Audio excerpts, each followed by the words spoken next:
Hello friends, this is your friend Rishabh and you are watching Financial Freedom. The more you learn, the more you earn. तो guys मैंने just अभी ये channel start किया है उन लोगों के लिए जो भी अपनी लाइफ में फाइनेंशियल फ्रीडम अचीव करना चाहते हैं। तो फाइनेंशियल फ्रीडम से मतलब क्या है? फाइनेंशियल फ्रीडम से मेरा मतलब बड़ा सिंपल है कि जो भी अपनी लाइफ में at the age of 30 to 35 की एज में एक पैसिव इनकम क्रिएट करना चाहते हैं ताकि उनको एक सपोर्ट मिल जाए अपने फ्यूचर के लिए, कुछ ना कुछ मंथली इनकम उनकी आती रहे। तो यार अगर तुम लोग भी स्टॉक्स को एनालाइज करके और मार्केट के थ्रू थोड़ा भी उससे रिटर्न कमाना चाहते हो तो this video is for you. तो यार तुमने काफ़ी जगह सुना होगा कि स्टॉक्स में हमें इन्वेस्ट क्यों करना चाहिए, स्टॉक्स वगैरह फ्यूचर है, इंडिया की मार्केट कंटिन्यूसली क्या बोलते हैं वो डेवलपिंग स्टेज में है, तो हमें उसमें इन्वेस्ट करना चाहिए क्योंकि India is a developing country और इंडिया में अभी काफ़ी ज़्यादा डेवलपमेंट और हो सकती है। तो अगर हम मार्केट में इन्वेस्ट करेंगे तो हमारा जो पैसा है वो काफ़ी जल्दी ग्रो होगा। तो मैं तुम्हें ये सब रीजंस नहीं दूंगा और कि स्टॉक्स में इन्वेस्ट वगैरह क्यों करना चाहिए। उससे पहले मैं तुम्हें एक चीज़ क्लियर करना चाहता हूँ। ये जो मैं वीडियो बना रहा हूँ ये बेसिकली सब लोगों के लिए है। अगर तुम किसी भी एज के स्टूडेंट हो या फिर एक तुम हाउसवाइफ हो या फिर तुम अगर 40 प्लस की एज में हो और अगर तुम स्टॉक्स को एनालाइज करके और तुम सीख कर उसमें रिटर्न कमाना चाहते हो with in at least 10% with in 15 days to 1 month में, तो तुम मेरी ये वीडियो देख सकते हो। अगर तुम्हें स्टॉक्स के बारे में बेसिक्स नॉलेज भी नहीं है कि स्टॉक्स वगैरह होते क्या है तो तुम मुझे कमेंट कर दो, तो मैं उस पर भी एक सेपरेट वीडियो बना दूंगा कि स्टॉक्स वगैरह होते क्या है और कैसे तुम स्टॉक्स को बाय या फिर सेल कर सकते हो। तो यार अगर तुम लोग स्टूडेंट्स हो तो तुम्हारे मन में एक क्वेश्चन श्योरली आ रहा होगा कि तुम्हें कितना पैसा चाहिए स्टॉक मार्केट में एंटर लेने के लिए या फिर स्टॉक्स में इन्वेस्ट करने के लिए। तो यार मैं ये चीज़ क्लियर करना चाहता हूँ कि स्टॉक्स में इन्वेस्ट करने के लिए तुम्हें जरूरी नहीं है तुम्हें थाउजेंड्स ऑफ रुपीज चाहिए। If you can simply save simply 2000 rupees per month, so you can also gain a return of at least 10%। At least I am saying here कि कम से कम तुम 10% का रिटर्न कमा सकते हो स्टॉक्स को एनालाइज करके विद इन अ मंथ। तो यार मैंने भी कमाया है इसलिए मैं तुम्हारे साथ वो चीज़ शेयर करना चाह रहा हूँ और काफ़ी स्टॉक्स में नॉट इवन वन। ऐसी बात नहीं है कि स्टॉक्स को अगर तुम सेल करते हो तो वो बाय करते हो तो उसमें मतलब तुम्हें गेन ही गेन होगा। ऐसी बात नहीं है, stock market are subjected to market risk. तो स्टॉक्स में रिस्क होता है बट हमें हमेशा अपने रिस्क को मैनेज करके चलना चाहिए। मैनेजमेंट से मेरा मतलब क्या है, बड़ा सिंपल। अगर मान लो मैं स्टॉक्स में 10,000 रुपीज इन्वेस्ट करने जा रहा हूँ किसी भी स्टॉक्स में जिसमें मुझे लग रहा है मेरे एनालिसिस के बिहाफ पे कि स्टॉक का प्राइस बढ़ सकता है, बट जरूरी नहीं है कि उसका प्राइस बढ़ेगा ही बढ़ेगा। तो इसलिए मुझे अपने 10,000 उस स्टॉक्स में पहले तो इन्वेस्ट नहीं करना चाहिए। मुझे अपने 5,000 इन्वेस्ट करने चाहिए क्योंकि हमें हमेशा अपना 100% मेरे कैपिटल सेविंग्स का 100% कभी भी मार्केट में इन्वेस्ट नहीं करना चाहिए। तो सपोज करो मैंने 5,000 रुपीज मार्केट में इन्वेस्ट कर दिया। अब क्या मेरा वो 5,000 रुपीज पूरा का पूरा रिस्क पे लगा दिया मैंने? नहीं। अगर उस स्टॉक का प्राइस मेरे एनालिसिस के बिहाफ पे मुझे लग रहा है कि 500 से नीचे आ रहा है और उस स्टॉक का जो ट्रेंड है, मैं आगे बताऊंगा ट्रेंड होता क्या है, ट्रेंड चेंज हो गया है, तो मुझे उस स्टॉक से वहीं पे क्विट कर लेना चाहिए और 500 के लॉस पे ही उस स्टॉक से निकल जाना चाहिए अगर वहां पे मुझे ऐसा लग रहा है। बट जरूरी यही लोग मार्केट में सबसे पहले गलती करते हैं कि लोगों को क्या लगता है कोई नहीं कि 500 रुपए का लॉस हो गया, कोई नहीं, जब बढ़ेगा मेरे 5,000 दोबारा हो जाएंगे मैं तब बेच दूंगा। ये हमें कभी भी गलती नहीं करनी चाहिए मार्केट में, क्योंकि स्टॉक का जो प्राइस है वो कभी भी ये मत सोचो कि इतना गिर गया और कितना गिर सकता है। तुमने बहुत सारे एग्जाम्पल्स देखे होंगे, येस बैंक जिसका प्राइस 400 रुपीज चल रहा था और वो कितने रुपए पे आ गया था, 10 रुपए, 5 रुपए पे, इवन 6.5 6 रुपए पे आ गया था। तो तुम सोच सकते हो एक स्टॉक का प्राइस कितना गिर सकता है। मैं अभी और शेयर्स करूंगा एग्जांपल, काफी सारे बैंक के पीएसयू बैंक्स के एग्जांपल्स जिनका प्राइस 300 था और गिर के अभी 10 12 रुपए चल रहा है, तो उन्हें कोई नहीं पूछता कितना तुम टाइम इन्वेस्ट करोगे स्टॉक्स में। तो यार उससे पहले अब मैं तुम्हें एक और चीज बताना चाहता हूँ। सबसे इंपॉर्टेंट, मार्केट में जब भी तुम स्टॉक्स में इन्वेस्ट करना चाह रहे हो तो हमेशा उसके हमें ट्रेंड को समझना चाहिए कि ट्रेंड क्या होता है। देखो ट्रेंड मतलब दो चीजें सिंपल सी होती है, अप ट्रेंड और डाउन ट्रेंड। अप ट्रेंड से मतलब क्या है, कोई चीज ऊपर चढ़ रही है, और डाउन ट्रेंड से मतलब क्या है, कोई चीज नीचे गिर रही है। अब देखो अप ट्रेंड से मैं तुम्हें यहाँ पे देखो मैंने एक फोटो पोस्ट करी हुई है लेफ्ट साइड में कि अप ट्रेंड होता क्या है। This is basically a series of higher high and higher low. Higher high से मेरा मतलब क्या है, अगर मेरा, उससे पहले एक चीज समझो मेरे स्टॉक्स को कि स्टॉक का जो प्राइस है अगर बढ़ रहा है तो वो कभी भी ऐसे स्ट्रेट लाइन में ऊपर नहीं जाएगा, कभी भी नहीं जाता, या फिर गिर रहा है तभी भी वो कभी भी स्ट्रेट लाइन में नीचे नहीं गिरता। वो हमें अपॉर्चुनिटी देता है कि तुम स्टॉक का प्राइस ऊपर बढ़ रहा है, तुम इसमें इन्वेस्ट कर सकते हो।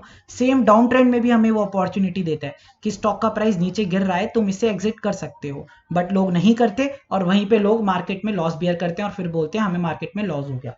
तो यार अप ट्रेंड को यहाँ पे अब समझो तुम। अप ट्रेंड का मतलब यहाँ पे क्या है, अगर मैंने क्या बोला था अप ट्रेंड क्या होता है, this is basically a series of higher high and higher low. तो हायर हाई से मतलब क्या है और हायर लो से मतलब क्या है।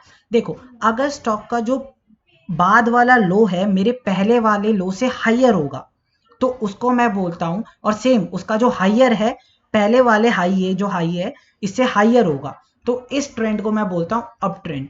तो मतलब स्टॉक मेरा कौन से ट्रेंड में चल रहा है, अप ट्रेंड में। तुम ये देख सकते हो फिर स्टॉक नीचे गिरा, यहाँ पे ये जो स्टॉक है ये नीचे गिरा, बट इसका जो अब जो लो बना है वो पिछले वाले लो से कैसा है, हायर, और इसका जो हाई बना दोबारा इस पिछले वाले हाई से क्या है, हायर। तो इस ट्रेंड को मैं क्या बोलता हूं, अप ट्रेंड। अप ट्रेंड हमेशा हमेशा देखना चाहिए, स्टॉक के ट्रेंड को हमेशा देखना चाहिए एनालाइज करने से पहले, अगर तुम किसी भी स्टॉक में इन्वेस्ट करने जा रहे हो।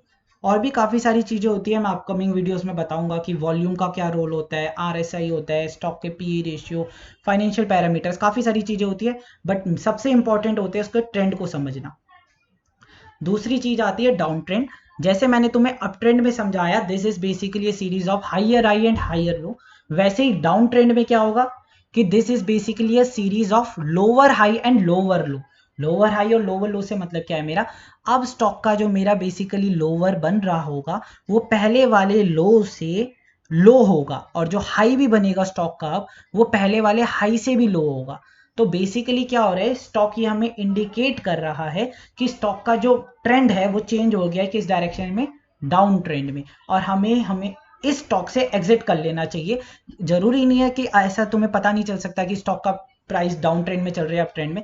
अगर मुझे स्टॉक का सिंपल मुझे दो चीजें लग रही है कि स्टॉक का प्राइस जो है उसका स्टॉक का जो लो है पहले वाले से लो से नीचे जा रहा है और तुम्हें कंटिन्यूसली पैटर्न दिख रहा है, तो हमें उस स्टॉक से वहीं पे एग्जिट कर लेना चाहिए और अपने रिस्क को वहीं पे मैनेज कर लेना चाहिए। इसी को हम कहते हैं रिस्क मैनेजमेंट, कभी भी तुम किसी भी स्टॉक में इन्वेस्ट करने जा रहे हो। तो यहाँ पे तुम देखो मैंने दो एक लाइव एग्जांपल शेयर किए थे। इन्फोसिस है ये तुम्हारा, तुम कैसे देख सकते हो, ये तुम्हारा अप ट्रेंड चल रहा है, नीचे गिरा देन अगेन बढ़ा, फिर नीचे, फिर बढ़ा, फिर नीचे, फिर बढ़ा, फिर नीचे, और फिर बढ़ रहा है। और डाउन ट्रेंड में तुम एक एग्जांपल देख सकते हो सेंट्रल बैंक का, ये कैसे इसका प्राइस कंटिन्यूसली फॉलिंग है, नीचे गिरा, फिर नीचे गिरा, फिर इसका जो लो देखो पहले वाले से लो से नीचे, फिर लो देखो नीचे, फिर लो नीचे, फिर लो देखो एक और नीचे बनाया, फिर लो और फिर लो, इसका कंटिन्यूसली प्राइस गिरता रहा। तो इसने काफी सारी अपॉर्चुनिटीज दी कि नहीं अब इसका ट्रेंड चेंज हो रहा है तुम यहाँ से एग्जिट कर लो, बट लोगों ने जहाँ पे यहाँ पे एग्जिट नहीं किया होगा उनका 200 रुपये आज मतलब 10 रुपये पे चल रहा होगा। तो यहाँ पे काफ़ी सारी और भी चीज़ें हैं। अब मैं तुम्हें कुछ रियल एग्जांपल्स देना चाहता हूँ कि तुम कैसे रियल एग्जांपल्स से मैंने एटलीस्ट मार्केट से 20% या फिर 15% के इंटरेस्ट को कमाया है विद इन 15 डेज और मंथ। तो मल्टीपल एग्जांपल्स है, आज मैं सिर्फ तुम्हारे साथ एक शेयर करना चाह रहा हूँ और जिसका एग्जांपल है इंडियन ओवरसीज बैंक, कि कैसे मैंने इस शेयर के ट्रेंड को समझा कि ये चेंज हो रहा है और कैसे उसमें चेंज करके मैंने तो 25% का एटलीस्ट रिटर्न कमाया है विद इन 15 डेज में। तो ये देखो मेरी एक मैं तुम्हें दिखाना चाहता हूँ, ये देखो। तो मैं तुम्हें बताऊंगा कि तुम एनालाइज वगैरह कैसे कर सकते हो, किस साइट पे कर सकते हो, काफ़ी सारी चीज़ें हैं। तो ये देखो उससे पहले यहाँ पे देखो ये जो स्टॉक है मैं मंथली एनालिसिस के बेसिस पे खोला हुआ है। मैं तुम्हें बताऊंगा मंथली एनालिसिस क्या होता है, वीकली एनालिसिस क्या होता है, डेली एनालिसिस क्या होता है। अभी तुम्हें सिर्फ मैं दिखा रहा हूँ कि मैंने कैसे एनालाइज किया और उसके बिहाफ पे मैंने रिटर्न कमाए। मैं तुम्हें डेली टिप्स भी दूंगा मेरे बिहाफ पे या मेरे उस पे, पर मेरी टिप्स से मत जाना, अपनी भी स्टडी करना उसमें और फिर तुम उसमें यहाँ पे इन्वेस्ट कर सकते हो। तो यहाँ पे बेसिकली और भी चीज़ें हैं, ये भी देखो। अब ये स्टॉक को यहाँ पे जरा तुम देखो मंथली एनालिसिस के बेसिस पे कि कैसे स्टॉक का ट्रेंड जो है मुझे चेंज होता हुआ दिखा। देखो स्टॉक जो है कंटिन्यूसली डाउन ट्रेंड में था, बट यहाँ पे मुझे इस पॉइंट पे लगा जब इस स्टॉक ने मेरे प्रीवियस हाई को पार किया। प्रीवियस हाई को पार करके इस स्टॉक ने डाउन हल्का सा नीचे किया, बट इस बार जो इसका लो बना वो प्रीवियस लो से कैसा बना, हायर। अगेन इस स्टॉक ने एक जंप लगाया, लो बनाया, बट अगेन इसका जो लो बना वो प्रीवियस लो से कैसा था, हायर। अब मुझे यहाँ पे समझ जाना चाहिए था कि अब जो स्टॉक है मेरा किस ट्रेंड में चेंज हो चुका है, अप ट्रेंड में, मतलब ये स्टॉक मुझे अच्छी रैली दे सकता है। और मैंने भी सेम एनालाइज किया, यहाँ पे मैंने अराउंड 16-17 के प्राइस पे इस पे इन्वेस्ट किया और उसका प्राइस विद इन 15 डेज में कितना चला गया, 27 या 25 रुपीज़, और मैंने इतने पे प्रॉफिट बुक कर लिया। तो कितना रिटर्न हो गया, एटलीस्ट 25% का। तो मुझे नहीं लगता किसी भी स्टॉक में अगर तुम्हें 1 मंथ में 25% का रिटर्न अगर तुम ले सकते हो तो वो बुरा है। तो एटलीस्ट 10% है, बाकी 25% हो गया तो वेल एंड गुड है, ऐसी सी बात है। यहाँ पे देखो ये मंथली एनालिसिस थी, जरूरी नहीं है मैंने सिर्फ मंथली एनालिसिस देखी, यहाँ पे मैंने इसके बाद इसके वीकली एनालिसिस पे भी देखा। सेम अगेन मुझे ट्रेंड चेंज होता हुआ दिखा कि अगेन मेरा जो लो बना वो प्रीवियस लो से हाइयर बना, अगेन लो बना वो प्रीवियस लो से हाइयर बना, अगेन लो बना वो प्रीवियस लो से हाइयर बनने जा रहा है, और फिर स्टॉक में ये रैली मुझे मिल सकती है आने वाले टाइम पे। तो हम मल्टीपल एनालिसिस करके स्टॉक के ट्रेंड को एनालाइज करके उसमें इन्वेस्ट करके रिटर्न कमा सकते हैं, बट उसके लिए उसके ट्रेंड को समझना बहुत ज़रूरी होता है। ये मेरी डेली एनालिसिस है जो कि आईओबी बैंक की, तो 3 एनालिसिस के बेसिस पे है basically, monthly, weekly and daily. तो ऐसे तुम काफ़ी स्टॉक्स को एनालाइज करके उसमें रिटर्न कमा सकते हो। फ्यूचर में आने वाले कुछ जो स्टॉक्स है जहाँ पे मुझे लग रहा है ट्रेंड चेंज हो सकता है, कि वो मैं तुम्हें कुछ एग्जांपल्स दूंगा, अपनी स्टडी करो उस पर और मुझे बताओ कि क्या कौन सा स्टॉक तुम्हें जो बेस्ट लग रहा है कि तुम्हें आने वाले टाइम पे ये रिटर्न दे सकता है। तो that's it for now, stay tuned for my next video, thank you all.